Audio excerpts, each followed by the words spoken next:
Disclaimer. This video, like all videos featured on this channel, is definitely intended for mature audiences. This video is likely to contain profane language. Content is inappropriate for minors. Video is not for kids. Welcome to the Dr. Greenthumb Show. Lord of mercy.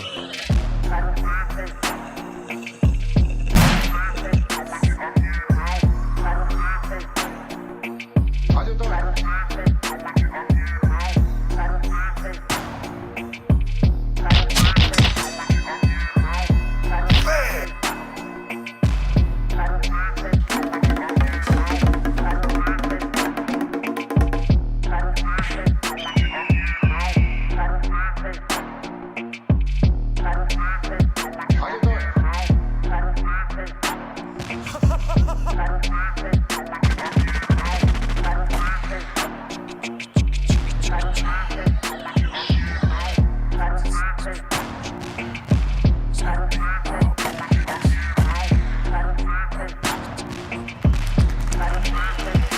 And we are getting this help as we speak on the Dr. Greenthumb Show live on YouTube, Twitch, Discord, and the home site, www.breal.tv.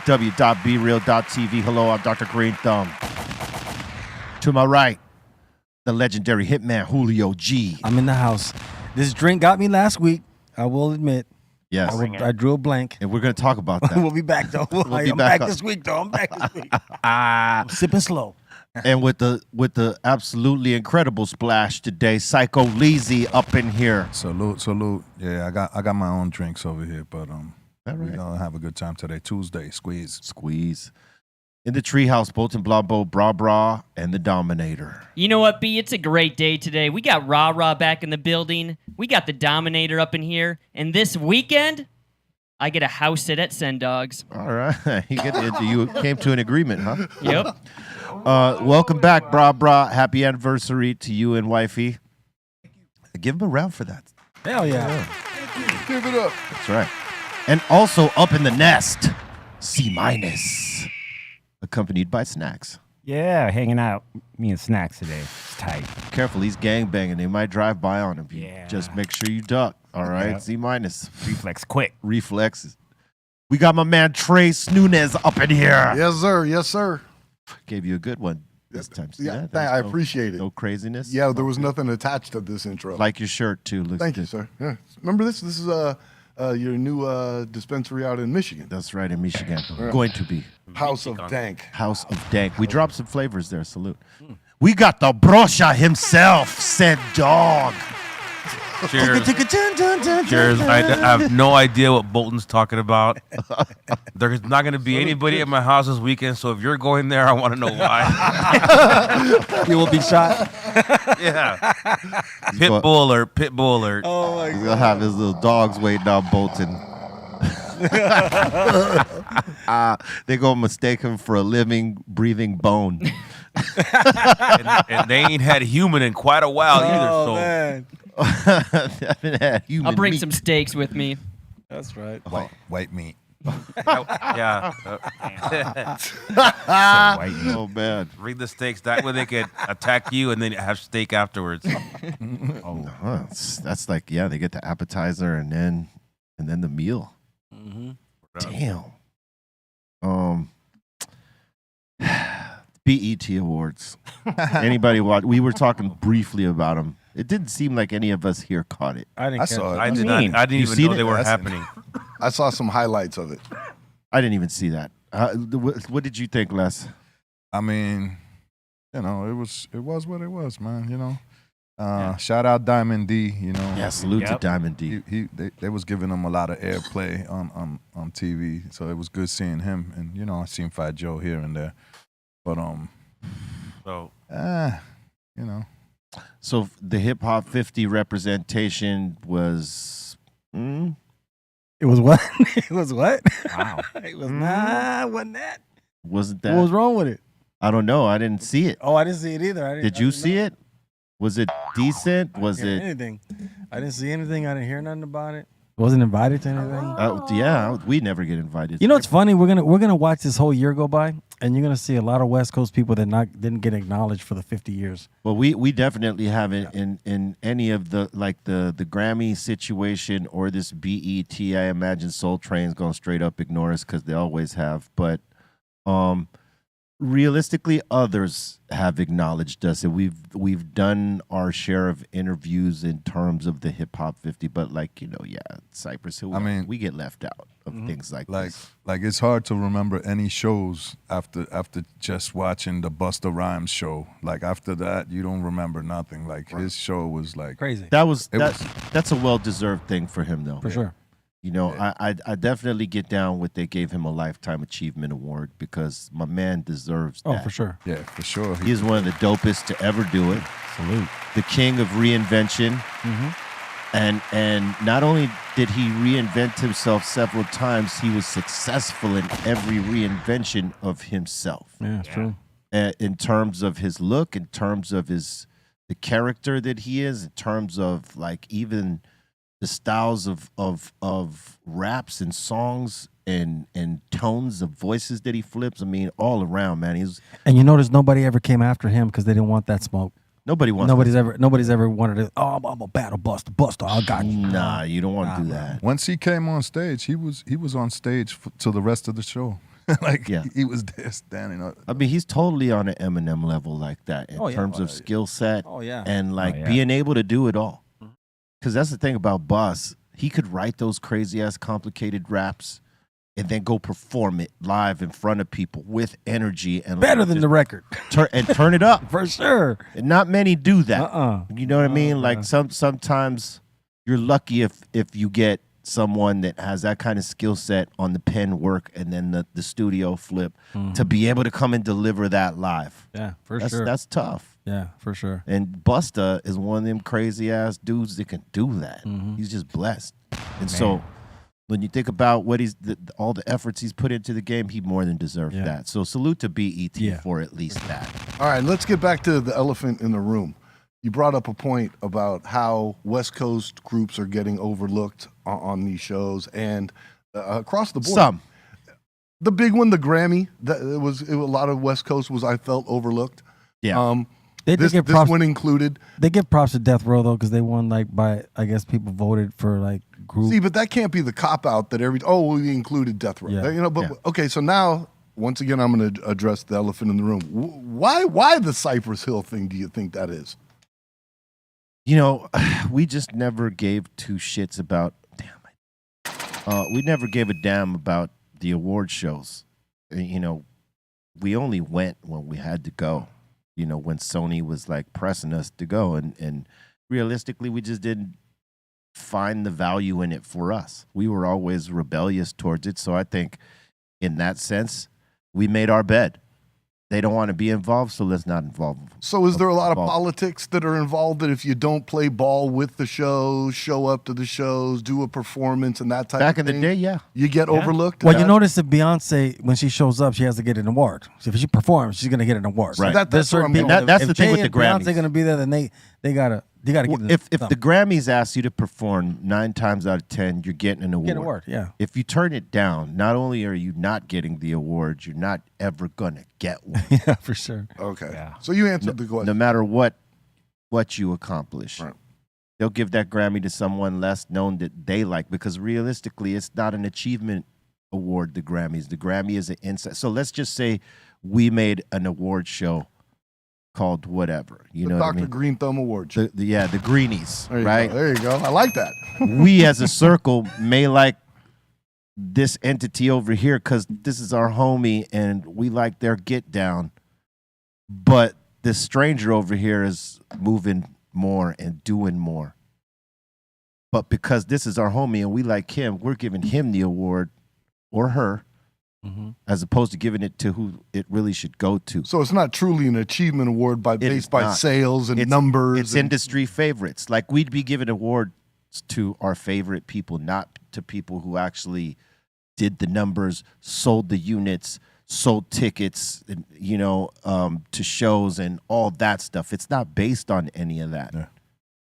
Well, then why do you think that it weighs so heavy as an award itself? It's That the oh, I won it's a the- Grammy. it's Well, the- a Grammy it's- ain't shit then. It's the industry nod. It means that the industry is getting down with you. Yeah, you vibe. And then when you and Yeah, then when you. they when they introduce you, you get that luxury of Grammy award winning. Oh, your new Right. title. You have a title now. Even Grammy nominated Oh. is a even when you're nominated is actually cool because when they introduce you, they got to introduce you as Grammy nominated. Wow. Yeah, we Right. got nominated for 3. But, Grammy nominated is like yourself. but based off of our refusal to go perform Insane or whatever they wanted us to do, I would love to see Sen up there at the Grammys and accepting an award. we decided not to, and Diggable Planets got the award, and they performed.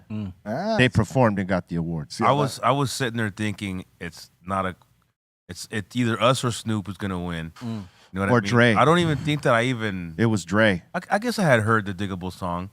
It was a popular song, but I for sure thought the competitors were us and him. Right. And Dre was Well, up for one too. It was Dre. Yeah. It was. And- Do you think they have too many award shows?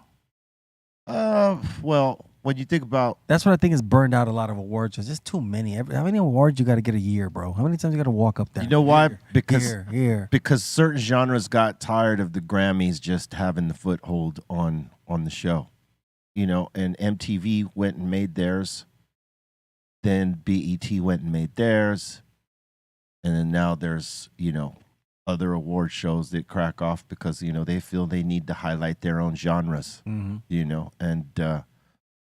so I think that's what it is. I think there could be too many, but it's like, in all of them, it seems like they always Has get it Ice wrong. Cube ever got a Grammy? I don't believe so.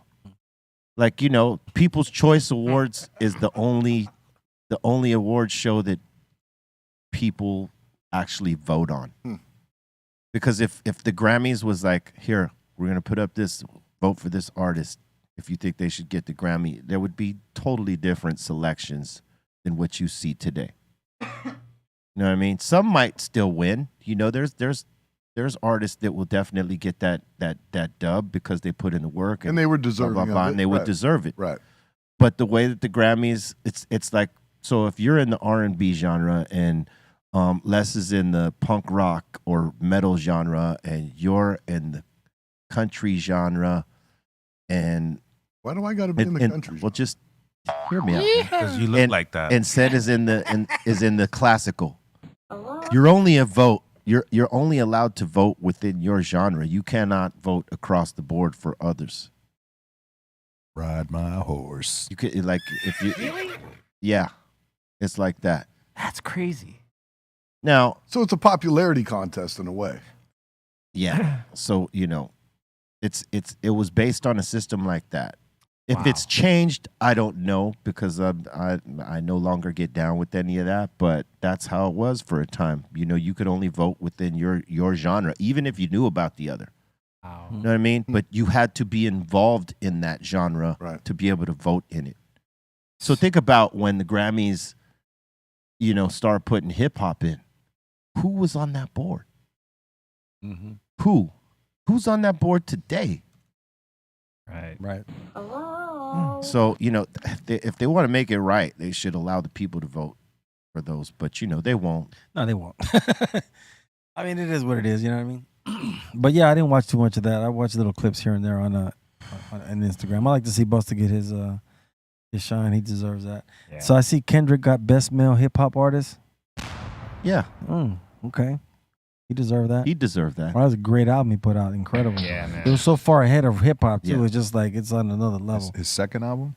I First think one that you might have been This this fifth. last one that he put out. This like the last one that he's doing for TDE. Yeah. His going away album. Yeah, that last one killed it. Like his concepts and the video. He's just an incredible rapper. Just- I mean, it's yeah. another I think level. 6 It's albums. an Eminem style thing to me. You know what I mean? Yeah. It's like on another tier of Absolutely. you have to be a real true fan of rap to really appreciate that. That's why I appreciate that he puts stuff like that out still. Yeah, he does amazing work, man. He Yeah. he deserves that. I like Kendrick because he just falls off. So you don't see him again. He just Yeah. does something. He tours hard on it, and he disappears. You don't see him in the clubs. You don't see him Yeah. online. You don't see him nowhere. You just You don't see or hear him being out of pops pocket. back out again. Yeah. That's what makes his whole style of what he's done in his music so unique to him. Yeah, man. He deserves that. Oh yeah, hell yeah. He puts Did you some- see Ice Cube came out? I hope he comes on the show. Ice Cube said something about basically he was going to make like a little tour of different podcasts because he wanted to get his message out that he's getting hated on. He's not part of the club. Yeah. And and he's and he's smart to do that. He's gonna step out and start going to people's podcasts and start exposing the real truth behind the people that are holding him up because of his big three. Bring it. So that should be interesting. Well, we all know who that is. Yeah. He talks about it a little bit, but it's just not just that. It's other things too with the community and. Oh, we everything. got to So get him on. I'd love to get him on. I'm hoping I'm here when he comes on, man. That'd be great. What are these right here? What are co-winners? Like album of the year was given to two people. How does that work? Beyonce had to get one. Who yes. Who was she tied with? SZA. SZA, yeah. Both won album of the year. How do you both win album of the year? Because that's Queen Bee, man. You Queen Bee. Queen Bee. That's Queen Bee, and Queen Bee. She's gonna get hers. She's gonna get hers. That's the way it works. Damn. Because she's married to King J. You know what I mean? So they know how to work they understand how to use the game, and I don't take nothing away from them. They're smart. They became that big that it's like, oh, you want me, then you got to do this. I mean, they play in the game too, because that's what it is. It's a kind of pull and tug kind of game with the music business. So I'm not mad at them for that. You know what I mean? They should push their weight around because they are who they are. You know what I mean? They're very talented and they're global. So they were trying to give the push to SZA. But, well, she should have got the album for sure because her album was amazing. Well, maintaining a great relationship with Queen Bee. Sure. That's what that was.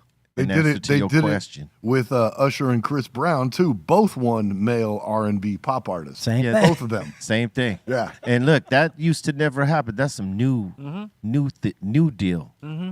You know what I mean? They didn't never split an award in that too. I don't like that actually. Nah. It's me and you taking it together, big dog. Beyonce made that up. Well, if Chris Brown is going to dance tonight, he's got to win an award. He's got to get an award. Yes. Yes. Beyonce has to win. There has to be some sort of give and take. You know what I'm saying? But hey, it is what it is. But let's keep it real. You got black artists are very talented. You have a lot of great music from black artists, and it's hard to narrow it down to one at this point because you got like some big people making big records out there. So, hell yeah, like huge. Yeah. So you gotta. I'm glad for SZA though, man. I'm glad for TDE because they're known for Kendrick Lamar and J Rock and that kind of stuff, the hip hop stuff. But people don't really pay attention that they've got an incredible R&B artist that's been successful since the first record. You know what I mean? And this one's probably her biggest one. So I'm very happy for those guys. Yeah. Lotto, best female hip hop artist. I like her. Patti LaBelle forgot the lyrics, the Tina Turner song. Ooh. Wait, what? So bad. It's okay. That's all right. Patti LaBelle forgot the lyrics, the Tina Turner song, The Best. Shit happens. It does happen. I could hear her singing it too. You know what I mean? She's got that kind of voice where she could have probably pulled that off if she knew the lyrics. I think somebody was standing in front of her teleprompter is what happened too. Oh, who the hell has the gall to stand in front of the teleprompter of Patti LaBelle? Fire that person. Fire that photographer. Get rid of him. Run him out of town. Get the fuck out the way. Córrelo. Yeah. Yeah, you don't stand in the way of Patti LaBelle's teleprompter, What's wrong with you, man. bro? What's wrong with you, man? That's crazy. You got your mind. What's up? But I mean, I think people just expect Patti LaBelle to know this song. She's no kid no more either. Patti LaBelle's getting up there. You know, Man, Patti LaBelle got to focus on her song. What? My Patti LaBelle is playing that shithole out in Vegas. What we passed on? Oh, did I do it again? Yes, you did it again. Right along the 250 on the 15. What's that casino on the Whiskey Pete's? Patti LaBelle playing at Whiskey Pete's. That says a lot. You know what I mean? Yeah. She's still getting her chips. Whiskey Pete's though. Yeah, still getting her chips. Hell yeah, get her money. I would go see that show. At Whiskey Pete's? Patti LaBelle. I don't care if she's Patti at LaBelle McDonald's. I don't care, me too. I'd I go don't see care if Patti she's LaBelle at anywhere. McDonald's, wherever, Real Dunkin' talk. Donuts. I thought there. the whiskey part got you more excited. It probably did, low-key. That makes it better. Patti LaBelle. It's amazing. Yeah, man. You know, to learn someone's song, man, it ain't always as easy as it might seem. And then when they do it in a hurry because they got you coming up with this idea. Oh my God, we got a great idea for you, Patty. Can you come up with this song? We're gonna do it in 20 minutes. Go, girl. And then it's like, yo, what? Whoa, hold on. So sometimes it's like that too because things change up. You know how them award shows are. Be real. They say one thing 1 minute, they change it over here, and you got to learn this song. And if you're not singing that song on the regular, it's like right. It's I gave a prop. Remember when they done the Cypress Hill? What was that thing for Fat Five Freddy in New York that we did? Remember? It was for you guys. Remember when the artists would come out and perform the songs? That's right. The hip hop honors. Hip hop honors. Yeah, That's yeah, right. yeah. That was pretty hard to do because you gotta like really learn somebody's verse and you don't want to mess that up. Yeah, Jim Jones was trying to do it, going out like that. He almost he got through. He got through it. Yeah, he did that. He did it, but prior to the show, it looked kind of dicey. Like, I don't know. The sound check, we were worried at the sound check. Huh? Yeah. It didn't seem like he was going to get it. Mm-hmm. I mean, because he was a fan of the music, but he didn't really know all the lyrics to that particular and song. that's not his flow either, his like style, you know what I mean? So yeah, that was cool though. He got it off. That was fun. Let me ask you guys, is doing the Black Sunday album now that the tour is starting and doing it with different dates and things like that, doing the album in its entirety, was that kind of tricky for you guys to perform songs that you probably hadn't sang in a long, long time? I'm gonna say no. No, not really, because there's only maybe 3 or 4 songs that we don't do. Like if you look at the bulk of our live set now, a lot of them are Black Sunday songs. So most of them we play like the main ones, and then like the album hitters and stuff like that. So it's just attaching the ones we don't normally do onto the set. Because we've done that set before. We did it for the 20-year anniversary. I think so. And then the 25 in San Bernardino. Remember? Yeah, I remember doing that. That was a smoke out or pay dues one. Yeah, one of those. And we did the whole 20-year. I mean, the Black Sunday album.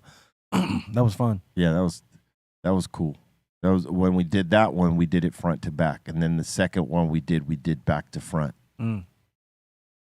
And this last one we did front to back. Front to back, yeah. Which worked out. It was a great album, man. Yeah. That's a great album. So that says a lot about you and your album when you can perform it live in front of people, the whole album. Like, that says a lot about your album because not a lot of people can do that. A lot of people have good albums, but... and I'll speak kind of like from a fan. I mean, to hear that in its entirety like that, that's like already a rare performance to see something like that. Mm-hmm. So when you have an opportunity, I mean, if you have a chance to see these guys do it, definitely come out and see it because it's next level. Go microdose. Exactly. Moderate dose. And listen to it happen. Macrodose. Macro. Yeah, I gotta ask both of you guys, since I got both of you guys here. When you look back on that music now at this age of your life, do you look at Muggs as like more of a genius? Or how do you look at Muggs and say, damn, this guy really these songs lasted 30 years and some, and they're not going away. I mean, you got to give Muggs. Oh, hell yeah. Muggs. How do you guys feel about him? Like, looking back on all that, because you guys recorded that Black Sunday album with him, I kind of feel like now that I look back on it, and working with Muggs, like he definitely, I don't even know if he knew it, but he had his pulse on the present and the future. You know what I mean? And his music has lasted the test of time.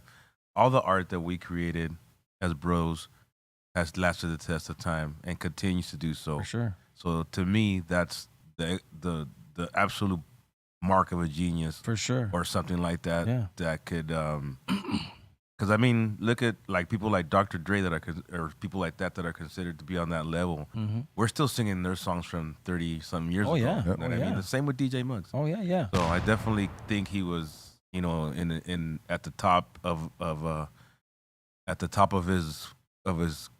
what he did. Yeah. He was up there with the top guys, as far as hip hop production.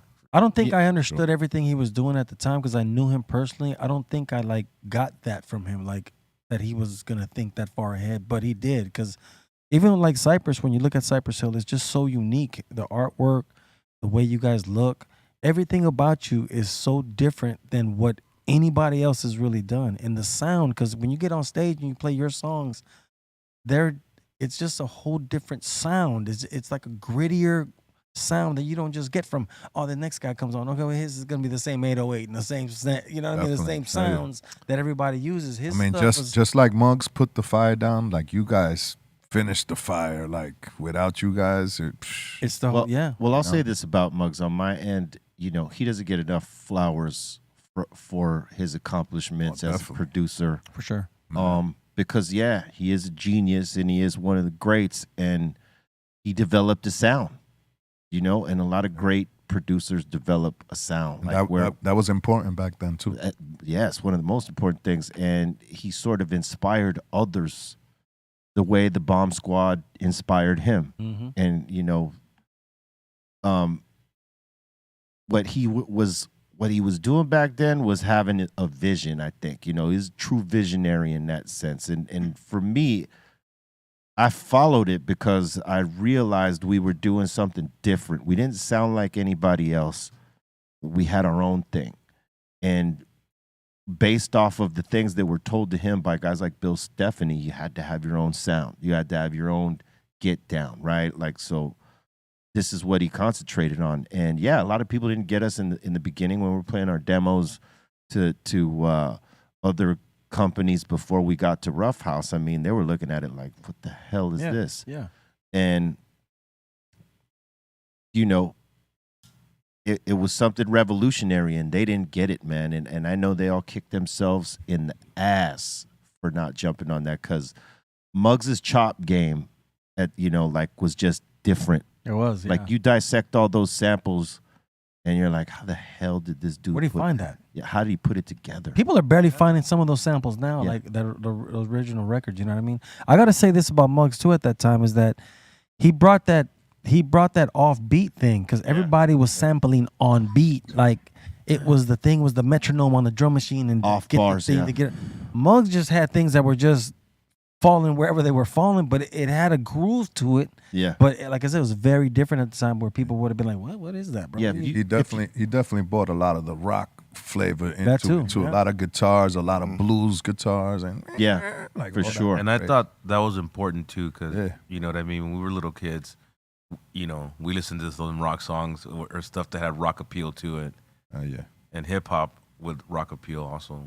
What's crazy is if you tried to remix any of those songs, you're like, if you were using like a drum machine and trying to keep the beat locked, it'd be drifting on you all over the place.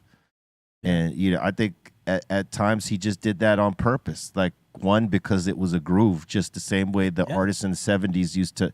They weren't staying locked in on a metronome. You know what I mean? They were drifting. And so this is some of the way he made some of our stuff. Not everything locks. Some of it does, some of it doesn't. And, you know, to him, the groove was important. You know what I mean? Like, it didn't want it to sound all too chopped up and too stiff and too straight. The imperfections were what gave it the character. Yeah, for sure. You know what I mean? And he was the king of that, you know? And, you know, he's still killing it to this day. Oh, for sure, yeah. Big shout out to DJ Muggs, man. Yeah, man, one of the greatest. You know, if the industry doesn't want to give it to him, we will always give it to him. Always, bro. Give him his flowers, for sure. Yeah. For sure. That's right. Straight up! Here at the Greenie Awards. At the Greenies. Yes. Muggs won the first Greenie. Muggs won the first Lifetime Achievement Award at the Greenies. Or whatever we would call it. That was just an quick name. Yeah. I believe there is a award show called the Greenies somewhere. Is there? Yeah, some weed. The Grammys. You do Grams. Clever, Les. Clever. The Grammys. You come out with a gram of weed. This is your award. Your award. That would be the new, You win a gram? Take over the Grammys. Whenever they get an award, instead of that big old long statue they get, it's a bag of weed. Yo, it's for you. Here's some grams for you. Here are your Grammys. I would take that. That would be hard, dog. I like that. Rick James at the Grammy just bust out a gram on the table. Right there. That's a different kind of gram. Different Grammy, but at the Grammys. It's a freaking whammy Grammy, son. Super freak. Damn. I worked with Rick James one time with Kid Frost. That was pretty crazy. He had to learn to like rap. Well, he needed the money because he was going through that court case. Yeah. Yeah, he needed the money, so he was just we're like, man, we just happen to know that, and somebody, so we call him out, we'll give him some money. Let's do Mary Jane over. Came over and just did it with us, smoking big weed. Good dude though. Yeah, man, he's a bad dude. Hell yeah, badass. How about 1,600 pounds of the illegal fireworks were found in San Bernardino? Ruined my 4th of July. Damn. You could find that in almost every house in San Bernardino right Yeah, now. If you look hard enough, I know. you'll find a cat.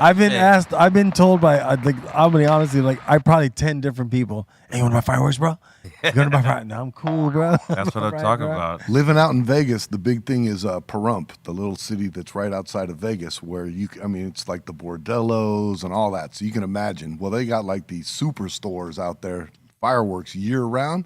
And this year, they let everybody know in Vegas that they're profiling cars coming over the freeway of people that are trying to buy fireworks and bringing them into Las Vegas. Yeah. And my question to him is, how the fuck do you profile a car? Yeah, I don't know. I mean, how do you profile? Oh, they're gonna go buy illegal fireworks, pull them over, or they. Well, you're going with a big truck. When you got a big truck, Teenage kids, Yeah. you know what I mean, acting crazy or something. I don't know why it's illegal still. Like that should be legal by now. Like it's just fireworks. People. Nah, but No, but over they there- be like cannons though.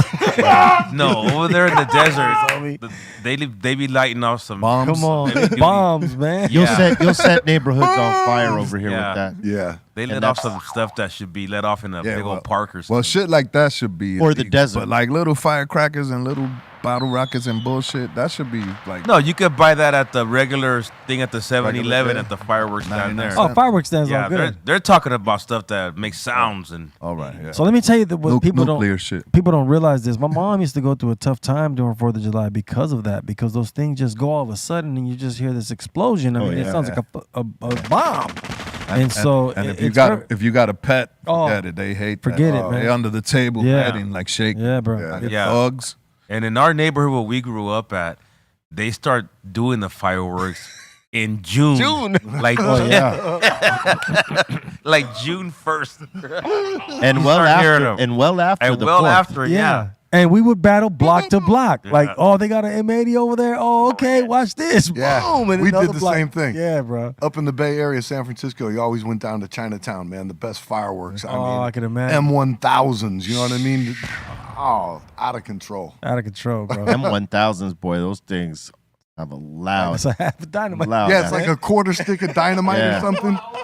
And they're waterproof. That's what was great. You could light them and throw them in the water. That'll give a person a heart attack. Boom, boom. You know what I'm saying? Elderly person caught off guard with that. Oh my God. I always like when they show that whole thing on 4th of July in LA, when they show the whole LA go Oh, off, yeah. dog. That's the best every year.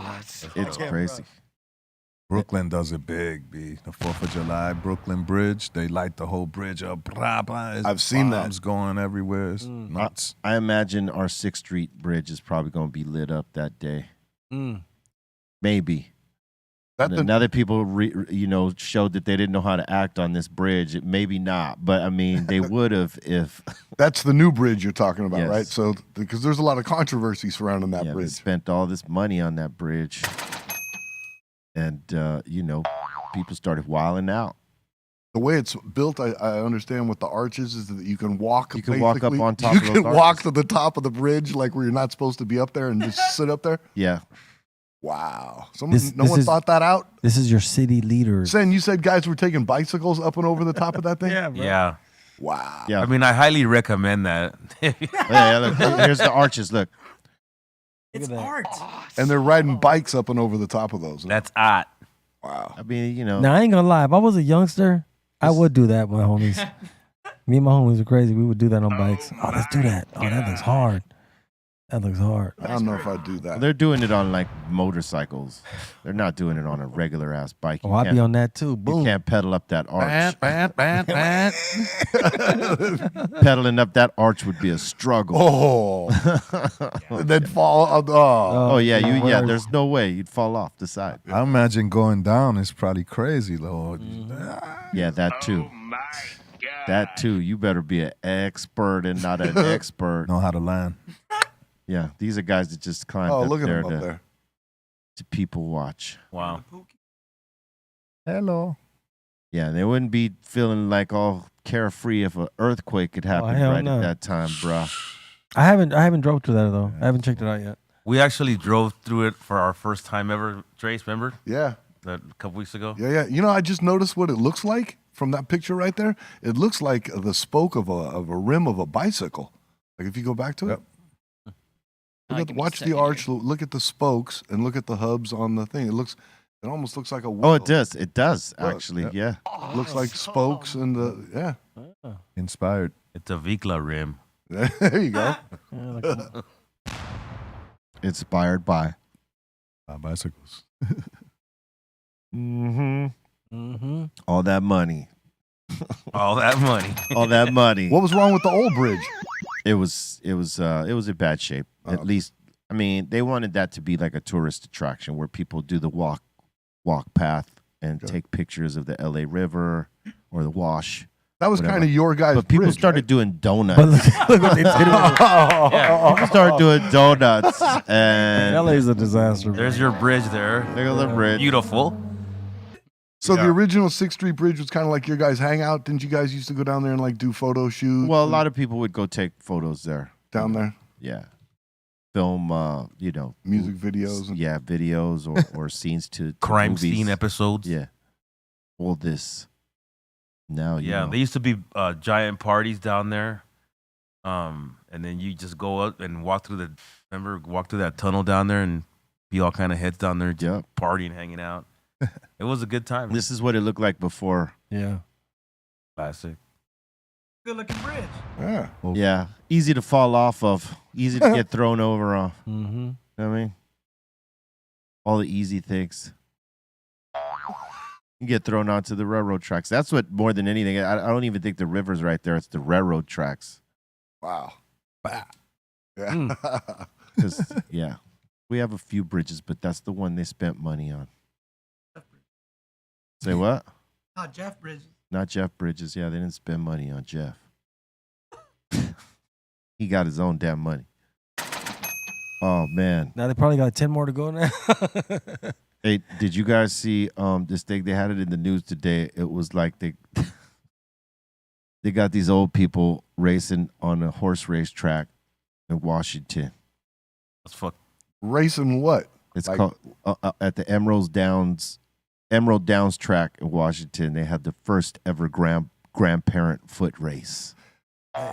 Really? Yes. Is there any footage of this? Got it right here for you. Here we go. And they're off. Coming up the gate way. strong. Grandpa.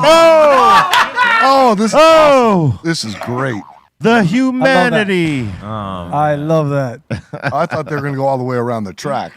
Oh, man. They'll die, bro. Come on, dude, all the way What's wrong around with the you? track. Run it back. Look at my man. He's like, I got this. I got it. I I'm got going this. head And he had it. He was focused. Oh, man. If he hadn't fell, he would have had that. Coming out the gate, he was strong. Now, you could tell in high school he was running, but this ain't high school. Yeah, in high school is probably terror. For carrying the rock. He's like, I used to do this in high school. This is nothing. Oh, Great Top was having it. Down at the bottom, that guy pulled up like with a bad hammy or something. Like the ladies beat the guy. He even got up yet. Look. Yeah, he's like, There he goes. Look. he's It's like, all forget loud. all this. I'm last. Look. Watch a dude on the outside left. Watch him pull up. Hey. Oh, man. Pulled a hammy. That looks fun, though. Man. Wild horses. Well, congratulations to all of them. Yeah. They're all winners. They're all winners. They are all They're- winners. They can all laugh and have fun. The fact that Hey, they you could felt- come running out the gate like that at 60, Yeah. that's awesome. That's great, man. Ain't nothing but a grandpa party. Yeah. We should have you guys do a foot race outside, down at the table. What? All 5 of you outside right now. We should do a little foot race. Sam will burn us all right now. It wouldn't even. I'll be the one that busts his ass and rolls and scrapes up your knee. Ankle pointing that way. Torn Fuck hamstring. my elbows up. Oh, man. Sam got the wheels in this party. Oh, man. I might be a close second, but he's got wheels. So it'd be Sen. And I got my running shoes on too. Yeah. I got my running shoes on too.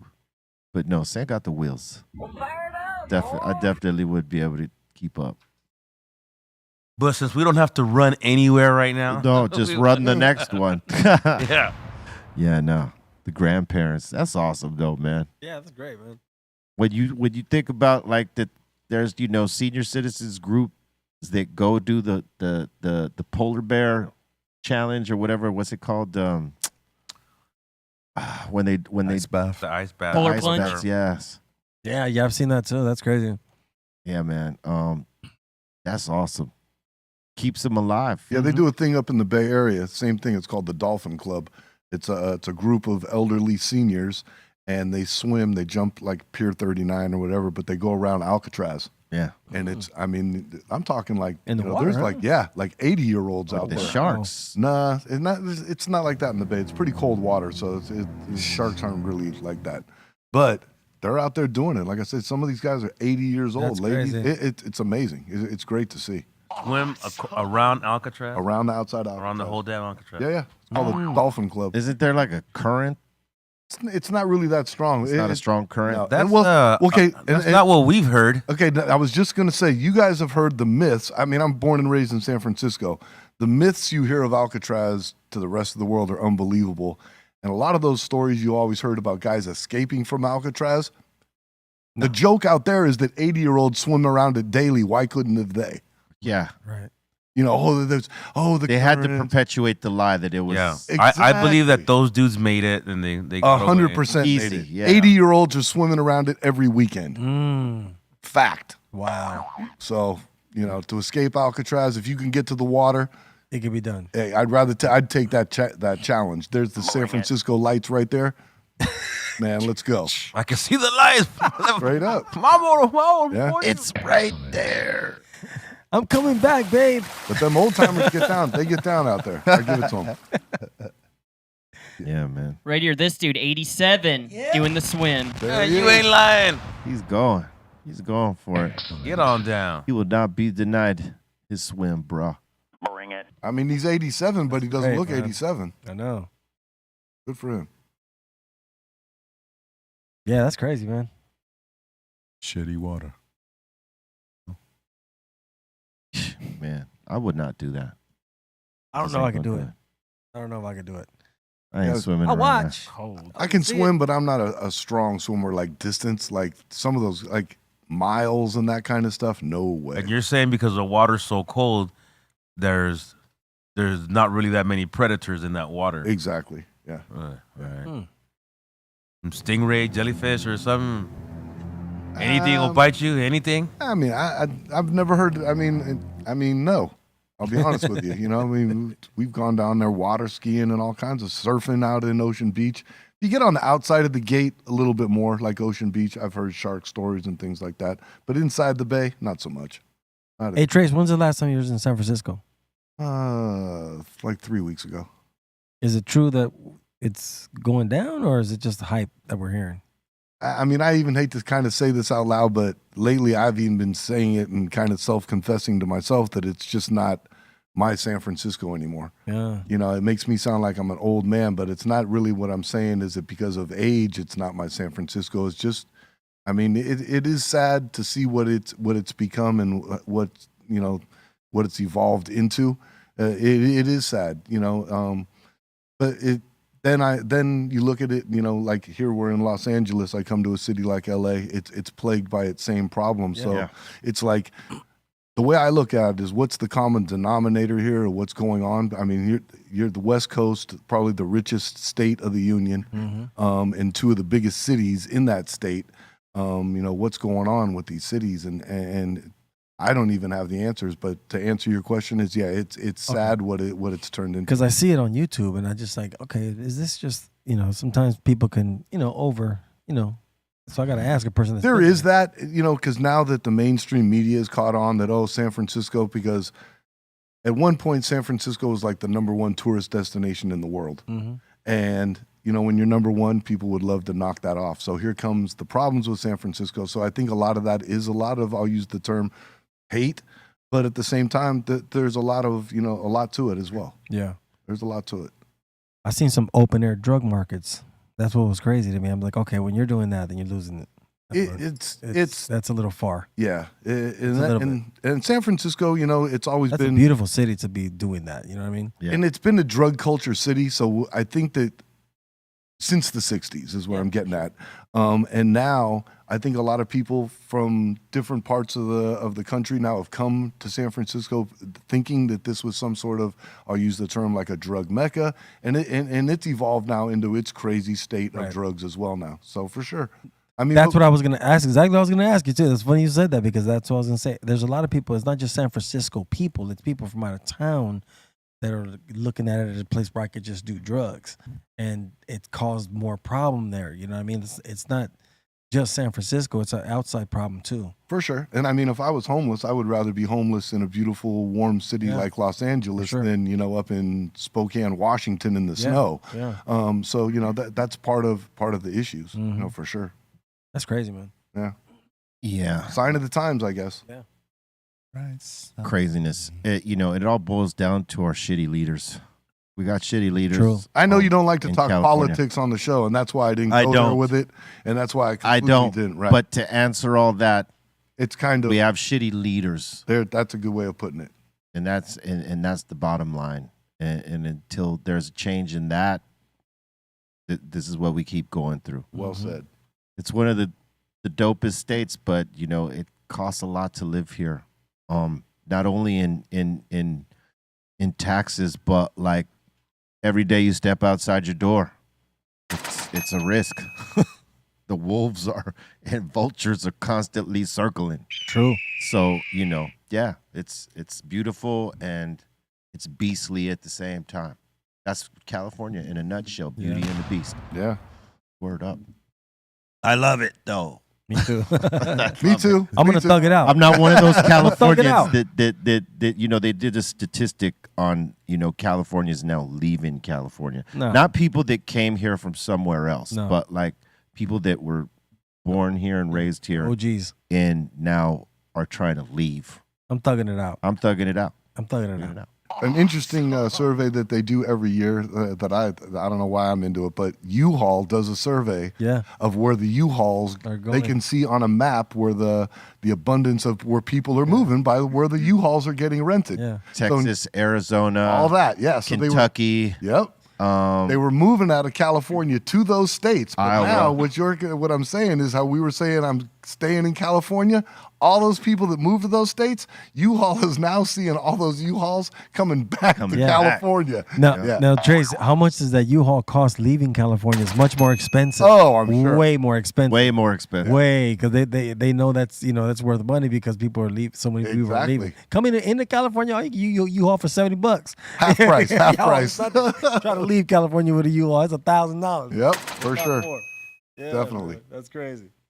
Everybody coming back though, nah, man. Yeah, they're coming back. Yeah. Kentucky wasn't so cool. I told you the other day that Texas was 107. I said, "Oh, you want to move right now? You want to move now? It's hot. You sure you want to move right now at 107? Okay, right. Hey, it sounds good. It sounds good, but at 107, homie, I'll keep it right here. I'm cool, bro. Keep it in Cali. I'm falling apart at like 92. I'm like, damn, bro, it's hot out here. Vegas was like 111. Oh, what? Yeah. This morning. This morning. Oh my God. Yeah, I keep forgetting it's hot at 7 a.m., 6 a.m. It was hot this morning. Hey, that's crazy. Yeah. When you wake up to that. That's just a lot, man. And it seems to me like the sun comes up at like 5 a.m. out there or something. It's right, like, just super early. Like it doesn't go down. It just stays up in Vegas. Re-brightens. Yeah, I'm back. Let's say I'm here. What time is sunrise down there? It says 5:26 a.m. What I tell you? Man. Up early in the morning, bro. What I tell you? I wonder what the temp is at 5:26 in the morning.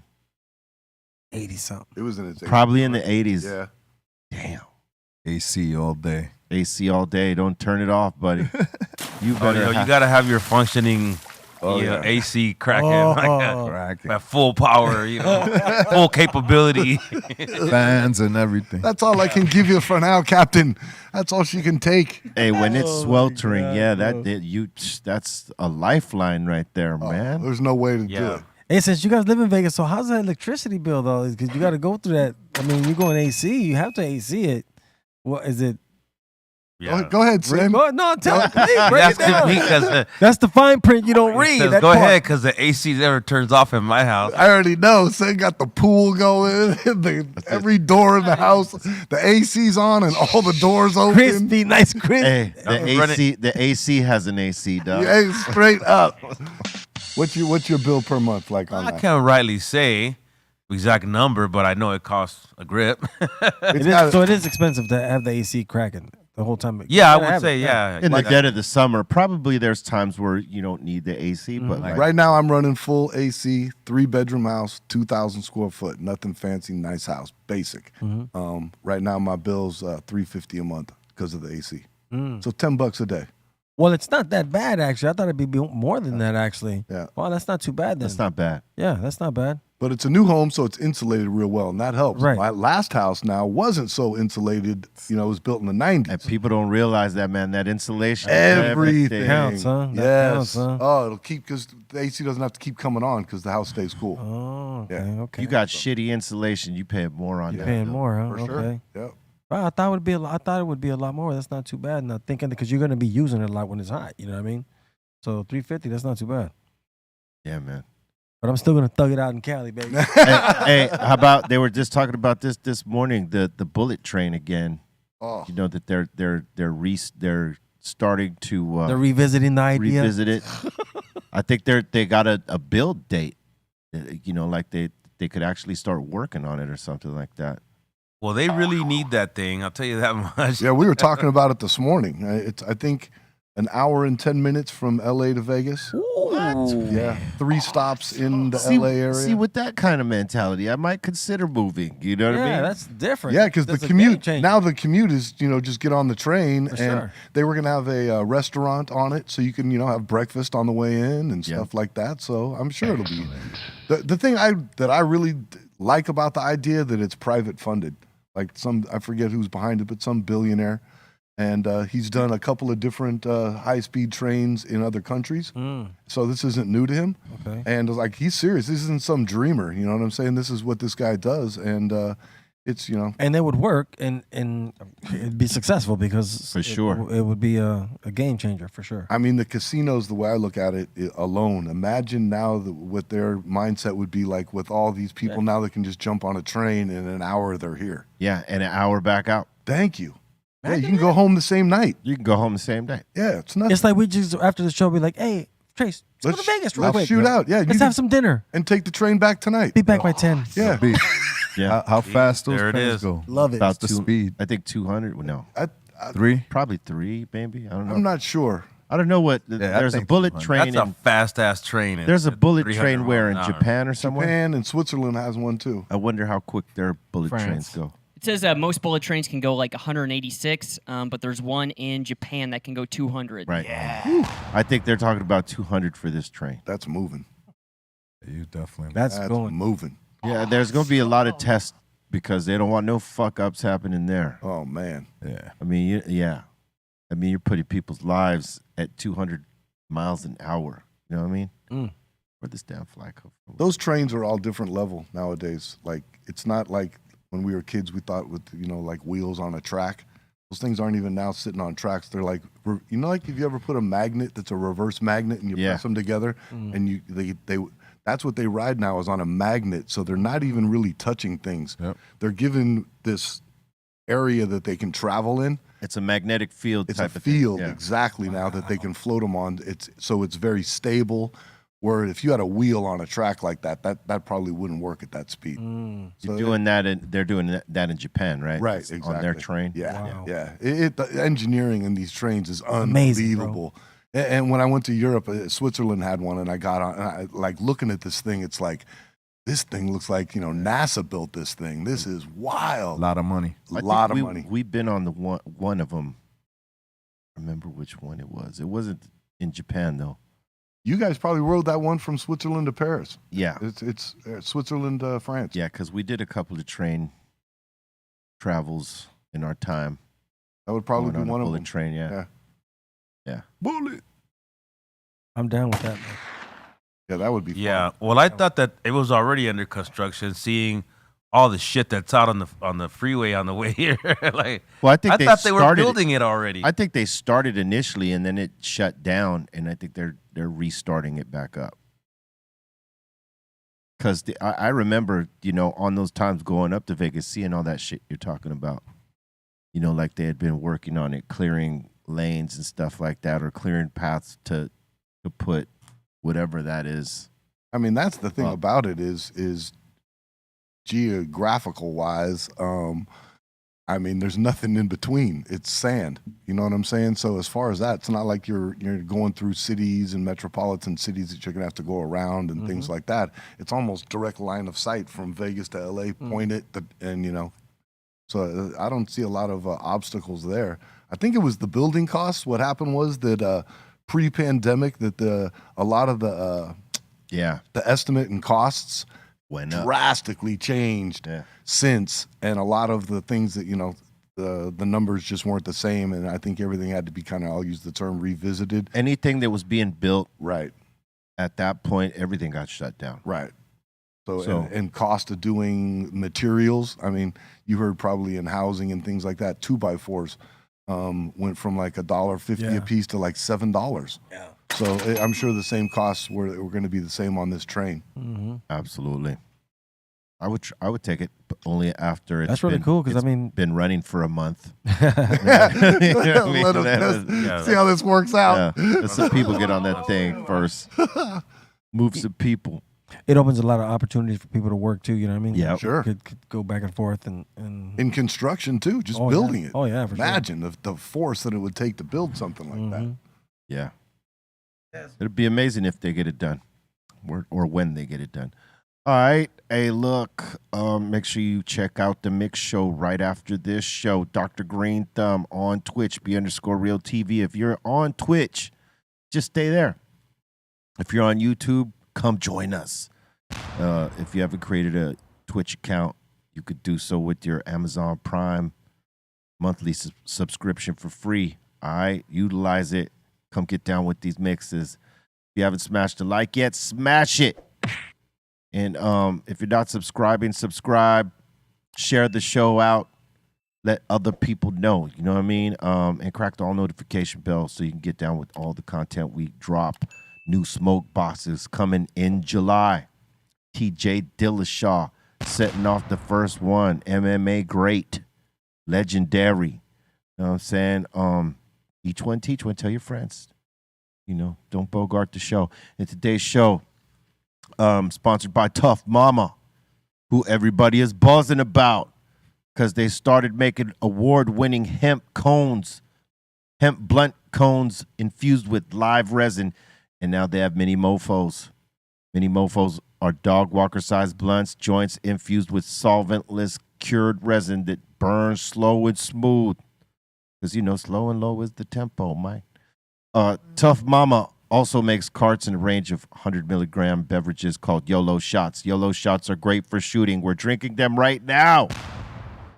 And they're also great for making canned cocktails. They got a rapid onset of 5 and 15 minutes. Thanks to their nanotechnology methods. Also look for the Tough Mama Flower 8s. Get it lit. Tough Mama. I love it. Yeah. Yeah, hey, but before we go into submissions, last week when they asked you how many artists you broke, I noticed your friend here, your brother, because you know me for 30, 40 years. Because I've known you a long time, that on any other day, you could have popped off 20 people or 20 artists on that list. I mean, hell, I had 10 on my list. But I noticed that the Tough Mama had you in the clutches because you couldn't even think of like 3. When it's funny, when I got home later at night, once it went down about 9 o'clock, it all came to me. I'm like, how come I didn't think of these 30 people already? I said, this damn Tough Mama. But you know what? I'm gonna be honest with you. I really like this drink. I'm not gonna lie, just not because it's just a sponsor, but I actually like this drink, and it creeps nice on you. You know what I mean? So yeah, it had me on fade, man. So I lost my track. Now that you're clear-minded, pop off 5. Bring it. Oh, pop off 5. Let's see. Corrupt, who ride with us? Corrupt calling out names. Let me see. De La Soul Plug Tune In. KRS Boogie Down Productions South Bronx. I was the first one to play Public Enemy Time Bomb. Boom. See, look. You know? See, Tough Mama had you in the chokehold. But I ain't gonna lie, it's creeping on me. It's creeping on me again. Oh man, There we go. Nice. I guess you're real nice. yeah, it's really nice. All right, Hell okay, yeah. it is that time.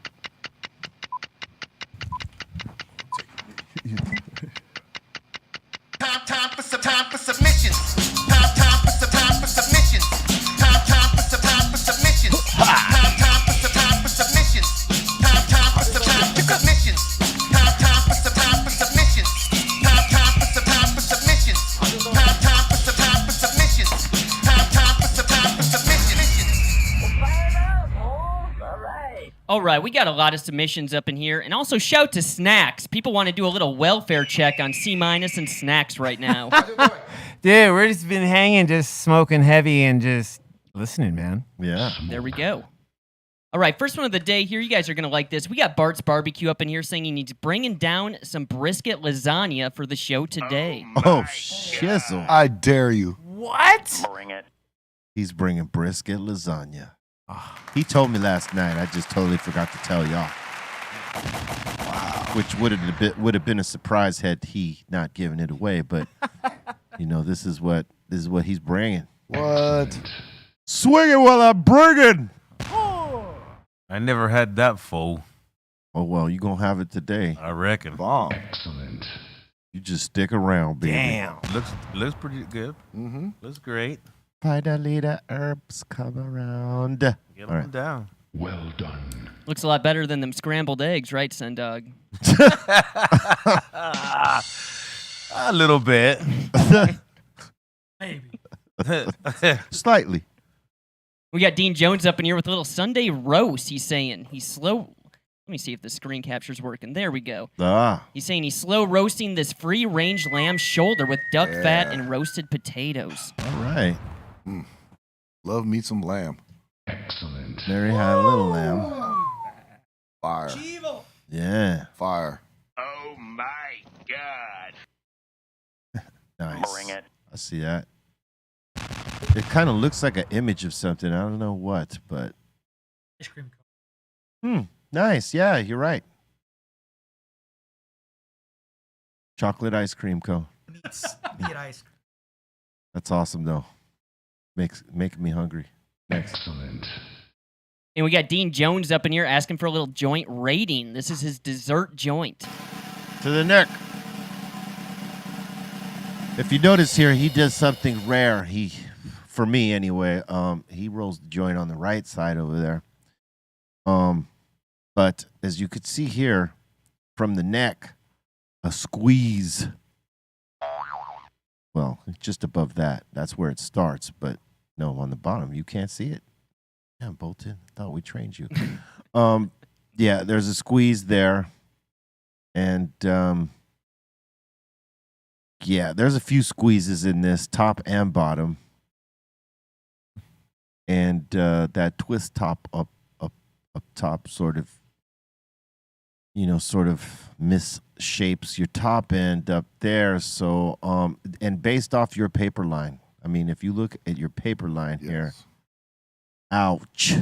Yeah. That's what threw me off was that paper line right there. That throws me off.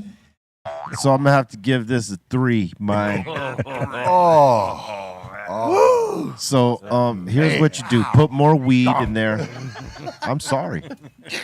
You got to put more weed in. I love how he judges, man. He goes in. The bro. gong show, boy. He's got gong. Yeah, 3, bro. Yeah. You got to put more weed in here. Yep. Get your shaping together. More weed so that you don't have this squeeze in the neck right there, and then like that you don't got to twist that top off right there because that that is unacceptable right there. Yeah, 3. But with more time, the more weed that you roll and smoke, that 3's gonna turn to probably about a 7. And Julio, what's really fucked up is that B gives everybody a 2 just because if you use a funky tip. So that was like a 1. You got like a 1. It was like a 1. You come in with a funky tip, you already got a 2. You get a 2 just because you brought a funky to the table. Hey, heavy. And do me a favor, man. Got to clean your plate. I was about to All say, those man. Scraggles I was right about to there, say, man.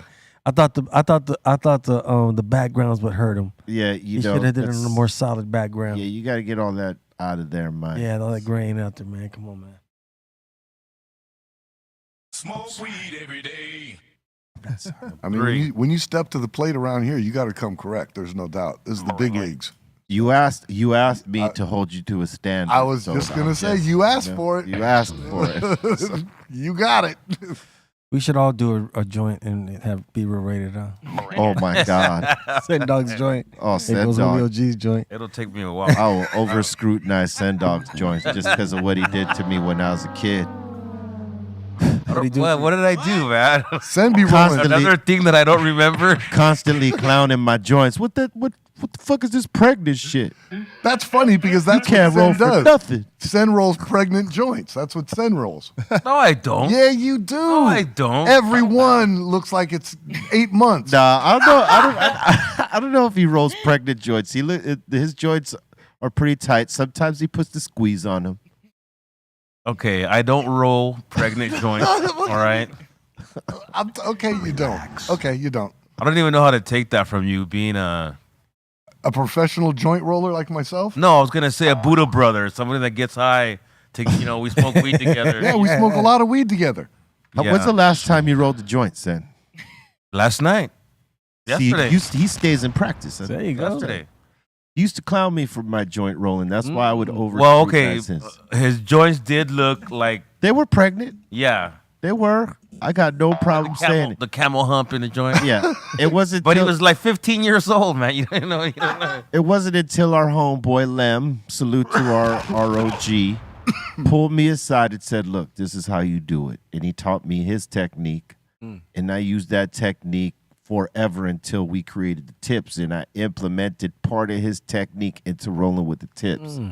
But when he showed me the trick, I never rolled the pregnant joint again. You know what I mean? So it's all about guidance, Mike. Best part so I'm trying to give you guidance, is all. And the best part, practice. That's right. It's crazy how far the weed has come from back in them days, huh, Sen Dog? Like the weed you guys used to smoke back then? Yeah. I didn't smoke that much back then, but I would smoke here and there. But it was just so just some cess. It was some cess weed, bro. Hey, look, It's crazy. If for the person who submitted that joint, right? The reason we say more paper is because when you're trying to twist this thing up, you want to have enough right here on this neckline of the tip, right here where it meets the weed. You want it to be even. You want it to be solid. That's the most important part, because if it's squeezed in here or uneven or loose, once you take your first hit, it's going to like wrinkle all up, and the pressure of the joint's going to be shit, and it's going to burn whack. So There it is. this is the reason for why we say more weed, so that you have enough to where it's tight enough right in here. You know what I mean? That's the whole reason for it. When you use just a little bit of weed, sometimes that happens, you know. You pinch that top, and then that squeeze happens here because you push the weed out. Nah, it's got to be flush all the way through. There's techniques. Everybody's got one. Aton's got his. Pedro's got his. I got mine. You know, you just got to roll more, and you'll develop yours. There it is. Cool. Next. And we got Miroslav from the Czech Republic saying, shout out to the Be Real TV and everyone at the table. Cheers. Nice. Our boy Myro. That's a nice Miro. That's a proper beer there. proper cup. He's been to a lot of our shows. Yeah, Mito. I know him, yeah. Straight Mito. up. You remember him, Mito, right? Yeah. Yeah, he's came to a lot of our shows. Salute to Mito. He's still in the cut. Hell yeah. And next up in here, we got Mizzle 10 saying he made some shrimp tacos in the Ninja air fryer. Almost scared you to say it, huh? Right? Say it, Colton. Kinders. Yeah. Goya. Shrimp. Tacos. Oh, all right. All right, now we're talking. There we go. And then the mezcal at the end. All right, let's go. I'd fuck with that. I love it. I would too. Oh, that's Casamigos. All right. I'd rather have the That's mezcal, good, man. but I'll take the Casamigos too, man. It's really good. It is. Bring it. We got Neo the One 1981 saying this is his morning breakfast.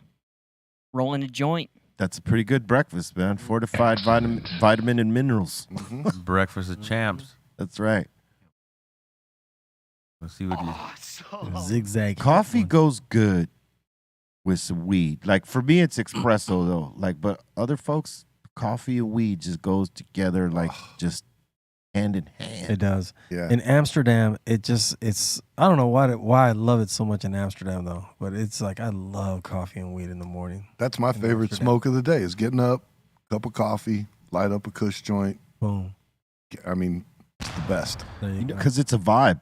Yeah. You know, more than anything, it's a vibe, you know, but it also, like, coffee sort of resets your taste buds, your palate. Mm-hmm. And, you know, when you're smoking flavors, that's everything. Mm-hmm. Especially when you drink it with no sugar. If you drink it with no sugar, it really resets. I look at it like a speedball. Yep. It is. That too. And B, he does his double espresso. Boom. He does doubles. He doesn't play. With no sugar. Double barrel. Let's You go. know? Let's go. That's the Cuban side of me, you know, because I can't say any Mexican homies do that. Strong. I'll take that. I'll take strong sometimes a triple. But I drink a lot of water too, because you got to flush that right out, man. You can't just be drinking a lot of coffee and smoking lots of weed and, you know, not be drinking some water. You get dehydration real fast. But isn't drinking coffee made with water, drinking water? Oh, no. It is, but listen to all you guys. Nope. It's made with water, but when you add the coffee to it, it has its elements and it causes. But isn't it still water? It is, but it's not. Soda. It's there's water in soda. Is it that water? Are you not getting the sugar and carbonation, all that stuff? I mean, you're drinking water. And even It's water. not, no. And even water's different. Water's not all the same either. You Yeah. know? Yeah. Sometimes people drink a lot of water, but don't understand what water they're drinking a lot of. You know? Or they're drinking too much. Yeah. Or they're not buying. You know, they're not getting water with minerals. Can you drink too much water? Yeah. That's a thing too. Yeah, you don't want to drink too much water because it flushes out all the vitamins that you might be putting into yourself. That makes sense. Yeah. All right, next. And next up in here, we got Randy up in here saying the wife whipped up some lemon cream puffs. Ooh. Damn. You're talking to some stoners. Plate of those right here in the middle of this. I know. 2 plates. Gone. It'd have been gone, bro. Like hyenas on that It'd have been thing. gone. It'd have been gone, bro. And a coffee. Oh, and the coffee. That looks good right there. Yes. No, it will not hydrate you, Trace. There's water in it. Hey, they make adult Pedialyte now. Go get your hydration off that. It tastes horrible, but it will hydrate you. Gross. We got Orange Ellis back up in here saying, be real, Yeah. I need to re-up 4 more days until the cast comes off. I can't wait. He's saying, yo, I just saw the show, and I don't owe anyone. I was in a BMX accident. The bike slipped from under me, and I tried to break my fall, and I ended up breaking my wrist. Oh, man. He's saying, I live alone, so things have been challenging. Oh, man. That's hard. Oh, well. We're glad Get well soon, man. Yeah, we're glad you're healing up, man. That's a hell of a thing to have an accident with. And both hands, too. Both hands. Because I said he probably owes somebody some money, you know, as a joke. He's a gambler. Oh, man. That's what they do in Vegas, huh? I feel sorry for him, but there's a lot of jokes. There's Yes, there was. Nah, get well soon, man. Get well soon. Get well soon, bro.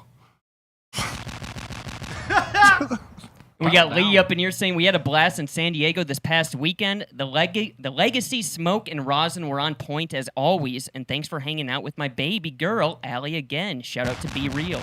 Right on. There it is. Growing up Cypress. Awesome. Little Cali Blaze. He's happy because there was someone shorter than him. I'm sorry. That was just that. I'm sorry, Blaze. I'm sorry.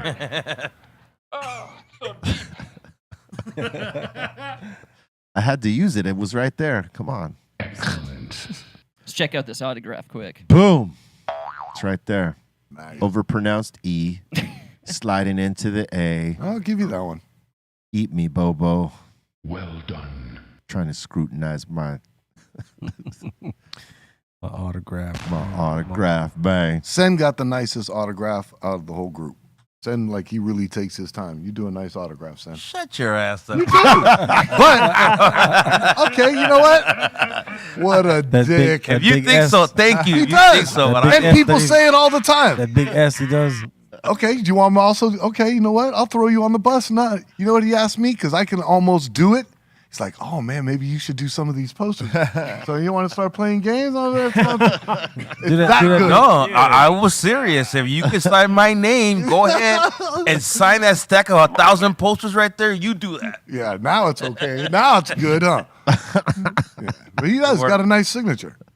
He does. He does. Am I lying, B, or am I wrong? He does. Thank you. Better than mine for sure. Definitely. B looks like he wrote it with his foot. What? How How dare you? Man. Let's see yours, Tracy Eddie. How do you write Tracy Eddie on a plate? Give me a pen. Right, next. And we got Jason up in here saying, hope everyone had an awesome weekend and has a great week. My youngest daughter gets credit for the awesome photo. I'm trying to spread love and positivity. That's right, man. That's right. Much love, bro. That's how you do it. That's right. Yep.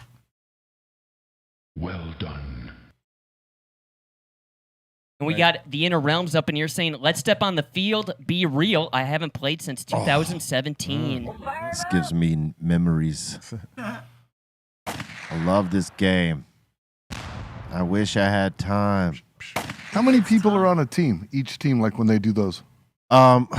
What you enter a tournament with was 11, but you most likely had. I mean, you could have any amount because there was no official number. But when you went into a tournament, you could only enter 11. Ah, okay. But we would probably. I think we had a team of like maybe 15 guys. Because you don't want to have too many because everybody is like starving for playing time. And, then tensions start mounting when someone doesn't get playing time. When you have too many goddamn players and people want to be able to rotate in. And when you got a momentum with a certain group of players, you don't want to break that, especially when they're playing well together. So sometimes, yeah, that team will whittle down from like, 20, 15 guys to maybe 13. Because 3 understand that they're role players and they're fill-ins. They're as capable as the guys in front of them, but, they understand when the team is playing right, you don't want to be the one to come and change whatever that formula that's working is. You know what I mean? So it takes a lot of patience to be on a team if you're not starting. But, yeah, we would take like maybe 13 guys tops. Did you ever see any other like actors or musicians? Yeah. Not necessarily in the competition form like that we played, but like whenever we'd be practicing in a field that had like the competition layout, we'd see guys like Joaquin Phoenix come through. Will Smith would come through. What's that? There was a couple other actors that came through. Bokeem Woodbine and Mekhi Phifer. They would all come play on these fields. They would not play tournament style. They played what's called scenario, which means, let's just say there's a set that looks like Kevin Costner's Waterworld or Mad Max, Mel Gibson's Mad Max. They'd play a field like that where the scenario is, take out as many of the guys on the other side before time's up, and whoever has the most guys left wins. And sometimes there's different scenarios where you might have to take out a specific guy for the other team to win. Doesn't matter what the number is. And the objective for the other side is protect this person or place, whatever, depending on what the scenario is. And they would come play games like that. Is that an expensive sport? Hell yeah. It is, huh? It's like expensive, like golf expensive. You wouldn't think it, but there's certain things that you buy that last you for a certain amount of time, like your gun, your pads, your goggles and stuff like that. Your goggles constantly got to be replaced because if you're getting, from as many games as you play, you might get goggled a couple times and shatter your, shatter this, and you got to replace it. But the main thing you pay when you play tournament style is, one, the fees, right? And then the cost of what it takes to be at the tournament. So you got to have a hotel for in between 3 and 4 days, right? Because tournament starts on Friday, ends on Sunday.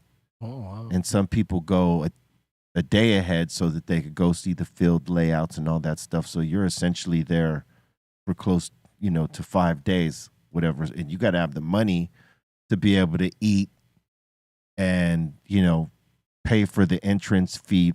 But most importantly, right, aside from all that, right, it's just like going on a tour. Every player's got to have spending money, and you got to pay for your hotel rooms, and then the cost of being there for that time, eating all that stuff, drinks, whatever. But the paint, if you're not sponsored, you got to buy paint, especially if you go forward into the like the first 2 days, you're trying to get enough points to make it to the third day, right?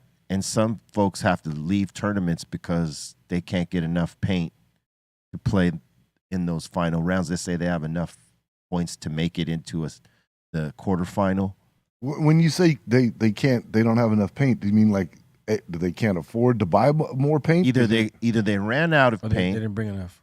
Either they didn't bring enough, or they can't afford to buy any paint that might be there. How pricey is that paint? Like, it's pricey enough. If you're not a sponsored team, yeah, that could take you out the game in a heartbeat. You could get cheap paint there, but when you shoot it, it's cheap paint, so it might explode out the barrel. It might not pop when it hits you, and you need it to pop when it hits someone. You don't want it to bounce. You know what I mean? And so buying good paint is the issue, and that's the continuous thing. If you're sponsored, you're good. If you're sponsored, you're money, because the paint don't stop. You could shoot your heart's content of paint. But if you were on a budget and you make it to those past the quarterfinals into the semis and then the finals, whatever, if you're lucky, people that are on their way out that have leftover paint will give it to you. Some won't do that. They'll sell it to you. Wow. Some won't even sell it to you. No, we're taking this home for practice. This shit costs too much. Right. Wow. You know what I mean? So that's the biggest expense is the paint. B-Roll, I know there's one guy out there somewhere that says, like, he tells a story of how he popped you. He popped you. I got popped many times. Where do you remember one where you was like, man, this guy just head domed me, right? Like, if because he got you. He popped you. What, in the Nugget? I don't remember the first one. I've had a couple. You had a couple, huh? Yeah. Wow. Yeah. I mean, but that happens in the game. Yeah, for sure. Whether it was on purpose or I was just the player in that position, it happens. And those No, guys, but I mean, you have to be fun because you're a story. You know what I mean? Imagine you're on your friends. Oh, yeah. Hey, you want to hear a good one? I popped B-Real one day. From I came Cypress around Hill. the corner and B-Real was standing there, point blank, pow. Hey, there are a couple that have that story, but there are many more that have the story of when I came and did it to them. Oh, B-Real. That's right. B-Real popped me. Yes. Touche. Yes. I was zero afraid of getting hit by paintballs. I was in real wars, on the street. Dodging bullets. The paintballs were nothing. Yeah, it wasn't for going to sure. kill me. No fear of that. You know what I mean? That's fun. Big difference. Oh, yeah. All right, next. We got Midget Mike up in here saying, rolling out with the throwback, who's riding with me? And he's asking who at the table can do or could do BMX tricks. When I was a kid, I could. Today, I could not. Steph Tone could probably still do BMX tricks. He was a wizard on one of these, man. I raced BMX, but I didn't do tricks. I raced track. And what those bikes right there, you guys remember Malibu Grand Prix? Yeah. Remember they raced the cars? Well, on weekends up in the Bay, they would let us race BMX bikes on the flat tracks at Malibu Grand Prix. So I used to do all that. So seeing that bike right there, I instantly just flashed back to like, wow, that's dope. Did you race against Mira? No. I was before that. He was before his time. Yeah. But I remember seeing him at the X Games doing his thing. Well, nah, he was doing that way the hell back. Well, I'm sure. As he was a young buck doing it. Yeah. No, I basically like McLaren Park in San Francisco. They used to do it in Malibu, stuff like that. But that was a great era of those bikes right there. I'm gonna take it back to Southgate days, Sen Dog. You remember how many of those kids in Southgate had those nice mongooses and red lines, and scrambler, and this and that. So in Linwood, where I was from, like my homies, that's what they used to love to go to the next city in Southgate because they just had these nice ass bikes, man. Like that type of stuff, you know what I mean? With the Moto Mag rims, and I mean, you know, we was right a city over, but we didn't have all that. The Southgate was the place, man. They had some nice bikes like that. Oh, the people would get their bikes snatched left and right. Southgate for sure. You let it slip and it was gone. And kids would leave them slip them. They would, slip man. They would. Be like, up. Got you. Those bikes were nice, man. Yeah, those bikes were worth something on the street back then. People are restoring them now. They're buying them again and going through them again. You know. Oh, they still make a lot of them. Yeah. Those are nice bikes. All right, next. And that seems to be it. All right, thank you for your submissions. Keep them coming to brealtvcontest@gmail.com, and we will put them on. Once again, check out the mix show right after this show. Dr. Greenthumb continues on Twitch, B_RealTV. Psycho Leezy in the building. I'll put it down. Sure. All right, and remember to smash that like right now. Do it now. Don't be lazy. It's one click. And subscribe if you're not subscribing. Share it out to your friends. All right, Dr. Greenthumb Show Monday through Friday, 2 p.m. Pacific Standard Time, 5 Eastern. All right, on the start. We're about to open the doors to the Insane Asylum. You got a comment, question, shout out, suggestion. Now is that time. We want to hear it.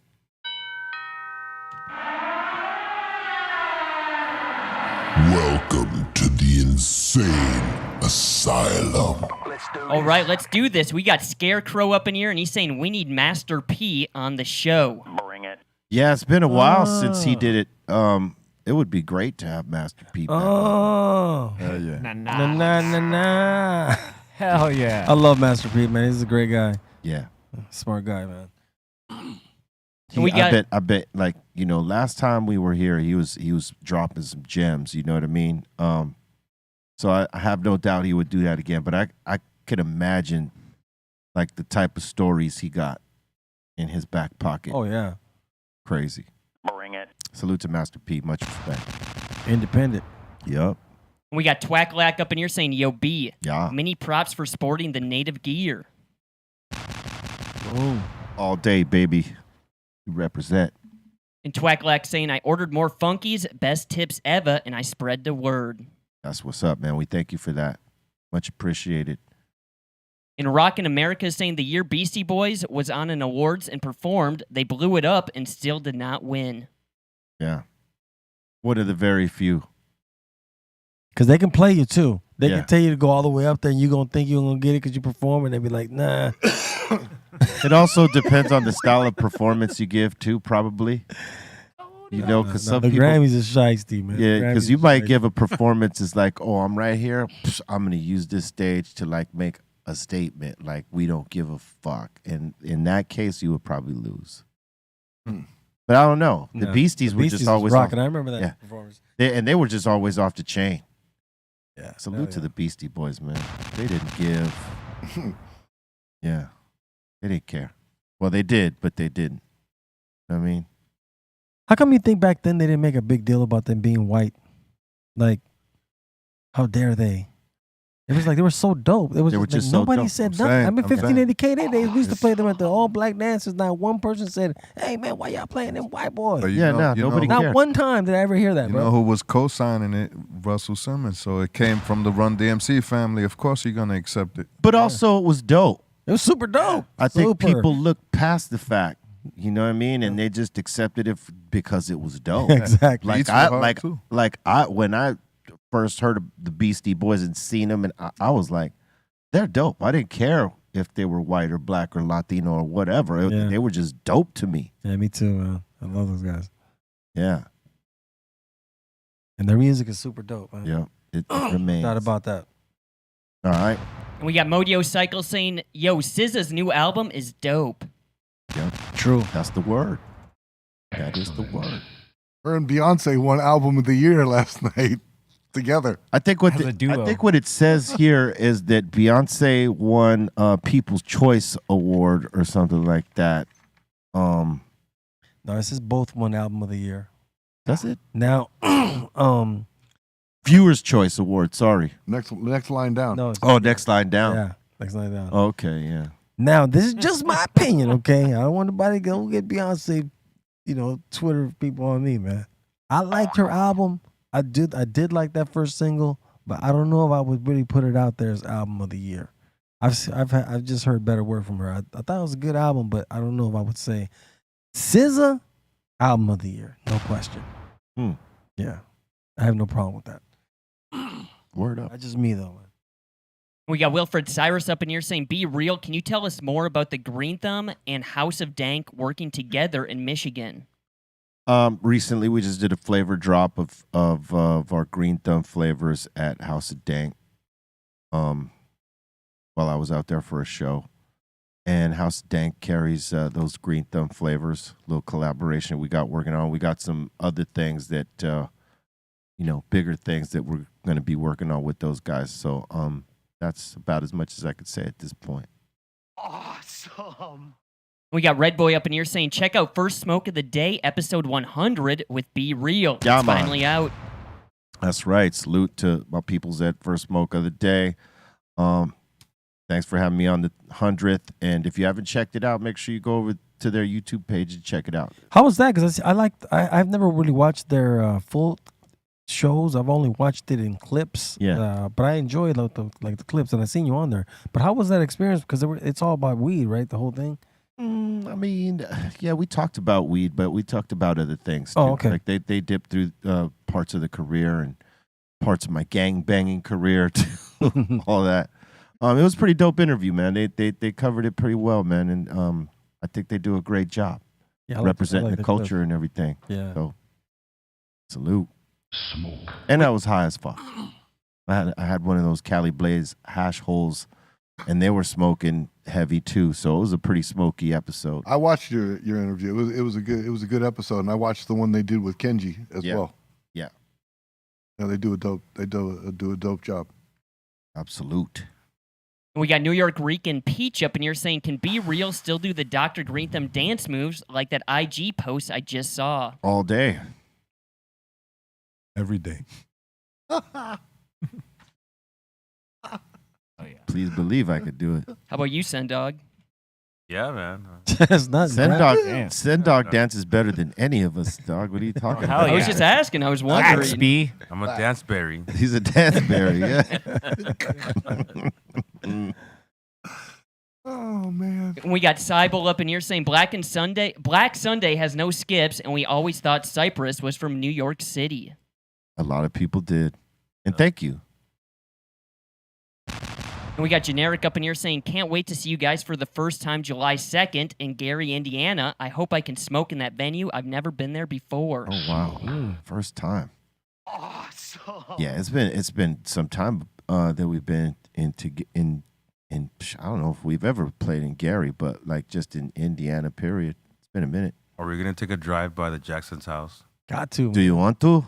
Bring it. Yeah, they was roll it, Yeah, get take the a van, picture roll right there in some the front, joints, bro. and we'll pass by the Jackson's house. You want to lay upon the grass? Hell yeah. I mean, no, but I'll stand in front of it. Hell smoking a yeah. joint. Take a pic right there. Cypress Hill arrested today in front of the Jackson 5 house smoking marijuana. That would be dope. That would be something, wouldn't it?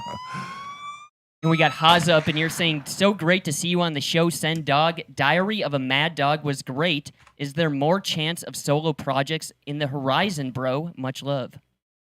Hey, man, thanks a lot. I appreciate it. And right now, there's probably no chance of that. I got other things in mind that I want to do, but I appreciate your shout out. It means a lot. Thank you. And we got Panda up in here saying it was cool seeing the Migos back together at the BET Awards. Yeah, that was the other big thing. That was cool. That those guys got back together for that to, celebrate their homie. I didn't see it, but I'm going to go back and look at that highlight. But that's cool that they did that, man. Put all that pettiness away, man, and celebrate their homie properly. That's a sad story, man. Yeah, it is. Straight up. I mean, that's just all the way. I think people don't talk about it enough, actually.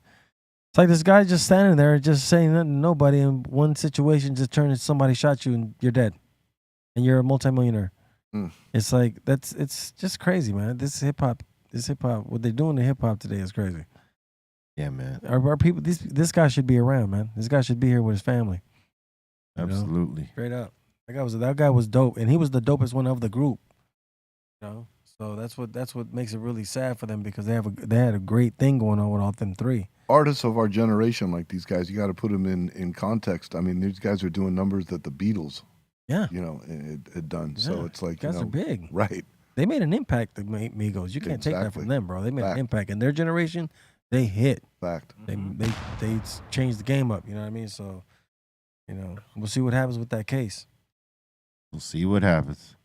And we got Lit Dad up in here saying, Julio G, you always got the good questions, man. Good looking out. Thank you, man.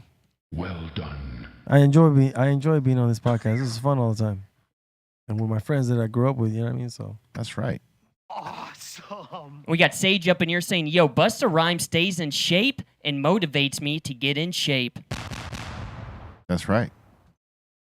For a minute, he let go. I was gonna say he was out of shape for a while. We all got himself back into shape. I can relate to that because I let go for a minute and I got heavy and I didn't realize how heavy I had gotten. But to do the type of thing he does, gotta be in shape. Oh yeah, Method Man's in real good shape. I've seen him on the day. Damn, yeah, looks like a superhero right now. Yeah. We just seen him up in where were we? In Michigan. We were walking through the hotel. Remember? Yeah. Came through, and I looked at him. I was like, God damn, look at the size of meth. That dude is working out like a beast. He looks like a football player, man. Yeah. Good for him, man. Yeah, no. Yeah.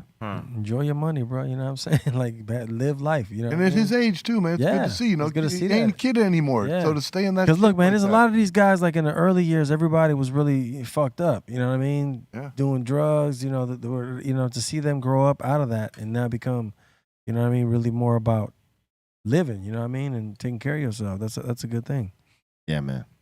They don't talk about that enough in hip hop. They don't talk about more about Styles P and Jada Kiss and Method Man and Be Real. People staying in shape in their older years, you know what I mean? And, Oh, I could testify. These guys, Sen as well. Sen Dog too, These guys, to stay at the hotel we are at, first prerequisite is that there's a gym in there, and these guys are the first two in the gym. Yeah. B's waking us up. Oh, let's go down there, and half the time I will or won't go. But this guy does 12, 14 miles a day down there. Yeah. These guys stay in shape to do what they do. People don't realize what they go through on stage. Yeah, for sure. Hour and a half sets. Yeah. So you better be in shape. We don't be showing that shit off. If you do it at a certain pace, right? The BPMs is the telling thing, right? If you're doing songs that are up tempo songs, and that's the bulk of your set, it's a lot of movement. It's a lot of it's a lot of cardio. You know what I mean? But people think, Be Real, people think that you two just can go like, oh, there's an hour show. Oh, yeah, just go up there and do an hour 15, bro. If you're standing still and doing nothing. Right. Yeah, but if you're like, up there moving around and entertaining, yeah, you got to kind of be in shape for that to keep up with the song if it's an up-tempo joint. If you're doing like mid-tempo, slow-tempo songs, you ain't got to be, you don't necessarily get all buck like that. You know what I mean? You could control a little bit more and you don't gas yourself if you're a not a shape person. But like when you do that high octane show and you're moving around and you're, getting busy out there, yeah, you need to be in shape for that. It's hard to like maintain the level of energy throughout a tour if you don't. Yeah. I like to do if we have a concert that any given day, let's say we're playing for 60 minutes. Well, I want to do at least 60 minutes on the treadmill at a good pace, right? If we're playing 90 minutes, I want to do 90 minutes. Even though I'm not going to be on the stage for 90 minutes, I know that I worked out for 90 minutes. So it's kind of like a mental thing. Like a mental, yeah. Yeah, because sometimes I've gotten on the stage and I didn't work out that day and I felt sluggish. You know what I mean? But that's just me. I could have been just fine to. Nobody notices it, but you know. I noticed. Yeah, you noticed. So it's definitely a part of being what I call competitive, in shape competitively to go up there and do what we do, and put all that out there. You gotta work out at least somewhat. You just some sort of activity. Some sort of activity. There's too much moving around to not do it, and you can't have a big ass meal before you go on stage. Yeah. Those two things for sure. If you're not one to move around so much, then it doesn't even factor in because move around. But like if you're like out there moving, then you got to like keep up, train to be able to do it on the level you want to. If you want to keep doing it on the highest of levels, for sure. Yeah. All right, next. All right, we got Marbell up in here. He's saying, boy. Colton, say this. Patria o muerte, venceremos? Say it again. Try it again. Patria o muerte, venceremos? I understood it. Yeah, see? He knows what's up. Oh, we understand it. It's just the way you're saying it. And Marbell is saying, Colton, name all the Caribbean and Polynesian islands. I'll get back to you on that one. We'll have to get back to you on Okay, that. how about just one? I gotta look those things up. Yeah, it's not fair. He's in front of a computer screen. Of course. I've been to the Caribbean before. I've been to they call it over there. They call it Dominica instead of Dominica. I've been there before. All right. And we got Shane B up in here, and he's saying Trace is in the Mr. Good lighting seat today. He's looking good. Shining. Excellent. All right, I'll take that as a compliment. Shine seat. That's right. And we got Cannabis Lecter. How do you stay energized while smoking tough, but still handling your business? Sometimes certain indicas make me sleepy. Good question, B-Roll. Explain. From decades of smoking and doing. You know what I mean? Instead of like shutting down whatever I was doing when I was smoking, actually it pushed me forward. So it's probably tolerance, man. When you think about it, we smoke so much that we function, at what we do because we've been doing this so long, and the smoking pretty much was just all a part of it. It wasn't necessarily that we smoked to enhance our ability to be creative. That's not what we were doing. We're just B-Real, do you start with indicas in the morning though? Yeah, you do. I mean, yeah, all day long. All day long, right? So it's not never like I'm gonna warm up for this. It's pretty much boom, because that's how I've always. Every time being around you, I've always been. You've always from the morning just indicas. If work and hustle is in you, the weed should not stop you from it. Know what I mean? If it stops you, it's because maybe you smoke too much for your tolerance at that time. You know what I mean? But like if you smoked enough, it would probably push you towards like, okay, if you're like a gym rat type of person, you're like bodybuilder or something, like probably pushes you to be more focused in the gym work. Sort of losing yourself in the workout as opposed to what the old stigma was, like weed makes you lazy. Oh, I don't want to go to the gym. That's bullshit.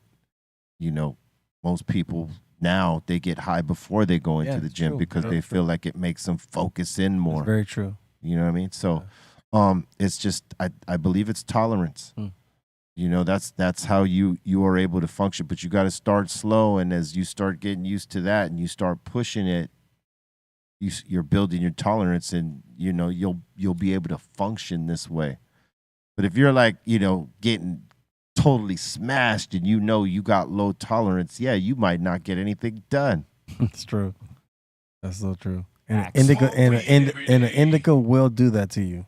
Yeah. It will make you lazy and tired, and just it's a great high, but you got to know what you're dealing with when you're dealing with it smoking indica, because I do the same thing. And be a smart smoker, period, though. Like, if you know that that's what does to you, and you know, like with me, for instance, like I cannot smoke concentrates in the morning, no hash, no dabs or anything like that. It'll ruin my day. Yeah. You know, I'm stuck on the couch, you know what I mean? That kind of stuff.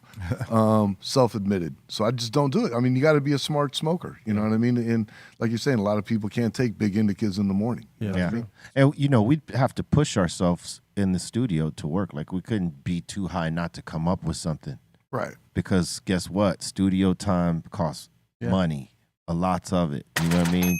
So you have to push yourself. So it's tolerance and being willing to push yourself. Mm-hmm. You know what I mean? There's a lot of functioning stoners. I mean, you think about Phelps, right? How many gold medals? 15. Mm-hmm. And he's a pretty deep stoner, apparently. And he's just one of the outspoken ones. Imagine the ones that you don't know. Yeah. Exactly. I mean, come on. Exactly. Yeah. All right. He's got 23 gold medals. 23. Oh. 28 total medals. Damn. All right. And next up in here, we got Shiz up in here, and he's saying, "Yo, be real in the crew. I'm lighting up my second J at 8:30 in the morning, all the way from Australia. Yeah. I watch your show a lot, and I love it." Good morning, Australia. Morning. That's right. Good morning. Morning, mate. Aussie, Aussie, Aussie. Or no. Australia, man. Aussie. Oi. Oi. All right, no, it would be for them. G'day. G'day. G'day, mate. G'day. G'day. Yeah. I don't think they say good morning. Surprised he didn't call us G'day. all the C word, too. G'day, mate. No. The C word's big down there. Oh, yeah, for sure. All right. Next. We got lots of people complimenting on your orange shirt, B, and Alonzo was saying, "Be real wearing orange and black, and them colors certainly don't go with a Dodger fan. Don't let Trace influence you, my What? brother." This had nothing to do with Trace over there. Yo, you're wearing Giants colors, orange and black. See, What? I was going to say it, but I didn't. I was going to say, hey, B, nice shirt. Because I remember when they gave it to him up in British Columbia, I was like, all you need is a Giants hat. It would look amazing. This is a tribal shirt right here, man. Yeah. Like, for real, for real. But you just need a You said Giants hat. you're San Francisco, your Right. feet will be on. It Huh? is. Look, No, amazing. man, look. But I the didn't SF think on the- anything about. Look, on the crown, it is a funky P. There's no SF right here to indicate a Giants thing here. You're making that up in your mind. It's all a construct. I don't know who that kid is, but I love him out there. I don't know who you are, but I love you. Don't you dare. Dodgers all day over here. And we got Dirty Dub up in here saying, "It would be dope to see Redman, Method Man, and Faith Evans on an episode. Is that possible? Be real." Who? What? Huh? Maybe. I don't know. It depends how busy they are. They're pretty damn busy, though. But that would be hilarious to have them both on the show. Bring it. And the last one in here, we got Soul King saying, "I bet Bobo is guarding the portal right now." Yeah, Bobo's guarding the portal doors, waiting on y'all. Like whoever's there first, he's got an award for you. Bring it. Yeah. And that seems to be it. Word up. We want to thank everybody for your interactions. We want to thank everybody for the submissions. We appreciate you and the time you put into this show and being a part of it. It means everything to us, and salute to all y'all. Positive vibes and energy. I'll be out till probably next Tuesday, because we're going to be doing shows. If you go on the Cypress Hill site, cypresshill.com. Check out the calendar. We might be coming to a city near you. Come check us out. All right. Much love to all y'all. Julio, got any shout outs? Shout out to everybody tuned in today and checking us out. We appreciate you very much, man. I love coming every Tuesday, man. So I'll be back next week, y'all. Peace. Word. Shout out to everybody on the chat. Shout out everybody here at the table. If you're checking for Psycho Less merch, go to the psycholessshop.com. If you're on the IG, Psycho Less Official. And if you like drinking beers, Psycho Less Beats and Beer. And it's Tuesday. Get ready for the mix. Squeeze them. Squeeze mix coming up. Shout the Insane Asylum. Thank you guys so much. Shout to Ray, Morning Shot Films. Shout to the Dominator. And if anybody wants to party in Vegas this weekend, hit me up. What's up, C-? Shout out to the Treehouse crew for hosting me, man. I really appreciate it. Thank you so much. Snacks dude. Snacks has been a real honor. I think now me and him get along better from this hang session. So thanks to everyone for hanging out. Thanks to everyone at the table. DJs. It's C- Fan 4 on all social medias, and we'll see you on Thursday. Big shout out to everybody tuned in today. Thanks for tuning in each and every Tuesday. It's fun for myself to come in here and hang out with these guys and have fun. Instagram followers, thank you so much. At Trace Nunes for that. A lot of behind the scenes of what these guys do. I try to get out there for you guys, kind of the fly on the wall stuff. So I appreciate you guys checking that out. And I'll see you guys out in the Midwest coming up in the next couple of days. Big shout out to everybody here. Good to see you guys all again. And my brothers from the Cypress Hillbillies, MC. Yeah. Peace. Stay with love. Swallow that.